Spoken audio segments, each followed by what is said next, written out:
Otep à tous, bien-aimés frères et sœurs, le président Donald Trump, qui le premier jour de son investiture, le jour même de son investiture, donc le premier jour de sa prise officielle des fonctions, a signé un décret pour la poursuite des sanctions, le prolongement, le maintien des sanctions contre Cuba. Les amis, vous croyez que ça c'est un pays sérieux?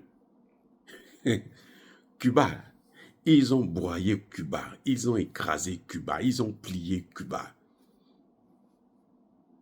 Ce qui s'est passé à Cuba, c'est ce qui s'était passé en 1960-62, quand l'ex-URSS avait amené des missiles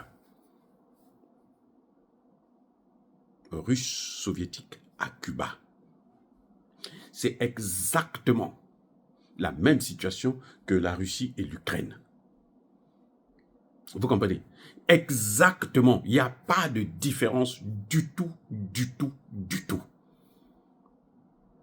Les Américains,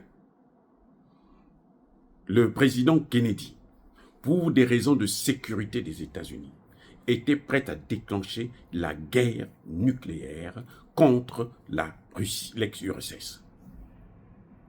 Si ils ne retiraient pas leurs missiles de Cuba. Si ils installaient une base militaire à Cuba. Voilà l'origine des sanctions de Cuba. Donc depuis 1960-62,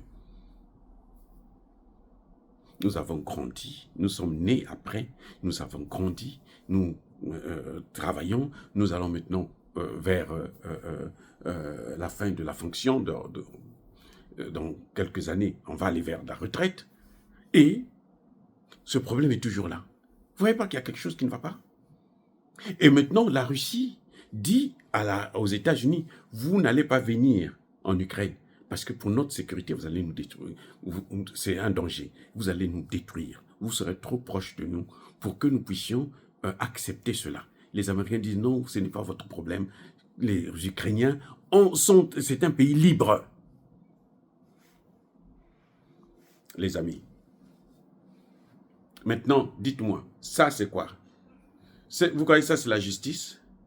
Mais est-ce qu'un pays peut continuer à se comporter comme ça dans le monde et puis les gens vont toujours le regarder? Les amis, soyez sérieux. Est-ce qu'un pays peut faire ça dans le monde? Frapper partout dans le monde? Lui, ses droits à lui, tout le monde doit les préserver, mais les droits des autres, lui, ils s'en fichent, il marche dessus. Vous croyez que les autres vont accepter ça tout le temps? C'est pas possible. Et ça, c'est la grosse erreur des États-Unis d'Amérique.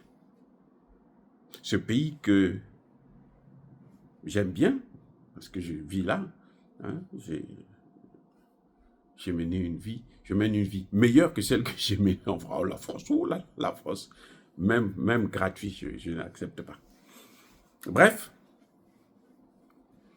ce pays est méchant. C'est-à-dire que Cuba, là, il y a des cadres des intérêts. Mais vous savez, celui qui va être le ministre des Affaires étrangères de Donald Trump, Marco Rubio, c'est un Cubain. Son père et sa mère sont des Cubains nés à Cuba qui ont émigré ici et qui ont, Marco Rubio, il est né ici. Et bon, ils ont peut-être pris la nationalité. Donc c'était des réfugiés, ceux qui ont fui Cuba. Moi, je suspecte justement sa présence à lui. C'est lui qui a insisté pour qu'on puisse punir Cuba. Parce qu'il doit venger ses parents. Vous voyez, non? Quand vous avez un tel esprit, vous êtes à la tête d'un État, vous gérez les intérêts d'un État, vous n'allez pas réussir à mener une belle politique. Les amis, il serait le premier à dire non, il faut arrêter avec ça. Vous avez vu Obama? Un Africain, il vient, la première des choses, c'est écraser l'Afrique. Qu'est-ce qui s'est passé? Le résultat. Vous avez vu qu'il a réussi? Il a échoué. Il nous a plus appauvris, il nous a plus maltraités. Parce qu'on a vu Gbagbo, on a vu avec la Libye et tout, les résultats sont là. Le Sahel, voilà, le Sahel s'en sort, le Sahel est maintenant indépendant. Ce qui a perdu, c'est pas lui qui voulait nous broyer, il a perdu. Et la réputation de l'Amérique, depuis là, est en train de prendre un coup en Afrique. Trump, à cette allure-là, il ne va pas pouvoir régler ça. Même s'il y a des Congolais qui pensent que bon, Trump est venu pour le Congo pour régler le problème du Congo. Moi, je ne me fais aucune illusion. Il était là en 2016. Il a fait quoi? C'est pas lui qui a chassé Kabila. C'est faux. Ce sont les Congolais qui se sont levés. Il y avait des marches partout. C'est pas lui. Lui, ils s'en fichent éperdument. Tant que leurs intérêts, ils en ont là, ils s'en fichent éperdument. C'est pas lui qui a fait ça. Les gens disent que non, c'est pas lui. Non, c'est arrivé au moment où lui, il est là. D'ailleurs, lui, il avait dit, that bullshit countries, les pays africains. C'est des failed states, des États faillis. Donc, vous voyez, on prend, ça fait, on va arriver à un siècle, on continue toujours à punir Cuba pour quelque chose qui est passé depuis très longtemps. Nous, on n'était même pas encore nés quand c'est arrivé. Mais il continue quand même à maintenir un pays. On est en train d'écraser le pays.